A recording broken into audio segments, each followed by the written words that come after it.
Guys, good morning. Mashed potato for today's video. Ayan, gawa tayo ng mashed potato. Mag-boil lang tayo. Siyempre, bago natin i-boil, balatan muna natin at i-slice ng, kaya nabahala kung anong slice gusto nyo. And siyempre, guys, after natin i-boil, then drain natin yung water, and lagyan na natin siya ng ingredients. Ayan. Nilagyan natin ng mayonnaise, tsaka cheese, at black pepper. Ayan. And syempre, mas gusto ko kasi yung ilalagay muna yung ingredients, guys, bago i-mash. Para at least yung kanyang lasa ay pare-pareho. Ayan. Syempre, mash na natin siya. Ayan. Mash natin na maigi para mas lalong masarap. Ayan.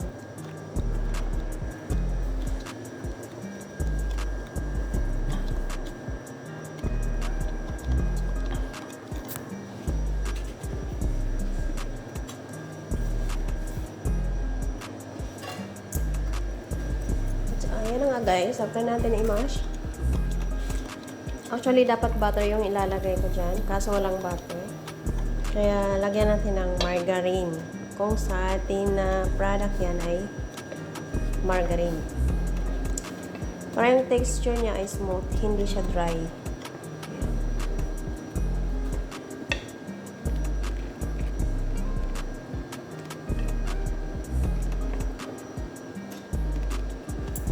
Haluin lang natin maigi. At syempre, after natin mahalo, ayan.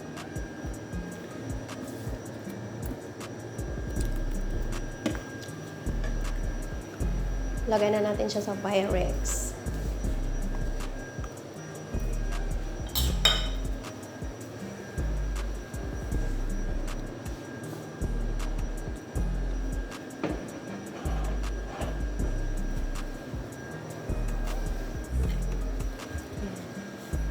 Platin lang natin maigi, guys. At syempre, ayan. Meron tayong cooked meat na ground. Ayan. Templado na yan siya, guys. Kaya direct ako na siyang nilagay dyan. Kasi luto naman na siya eh. Ayan.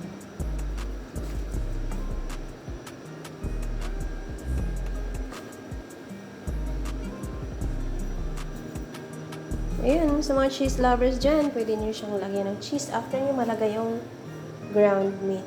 Ayan. Optional lang yan, guys. Nasa isa inyo lang kung gusto nyo lagyan o ano, hindi. At syempre yung last layer natin. Ayan. Platin lang din natin ng maayos. And syempre, kung gusto nyo ng toppings, guys, kayo na rin ang bahala kung anong gusto nyo ng toppings. Ayan. Pwede rin wala. Nasa sa inyo lang.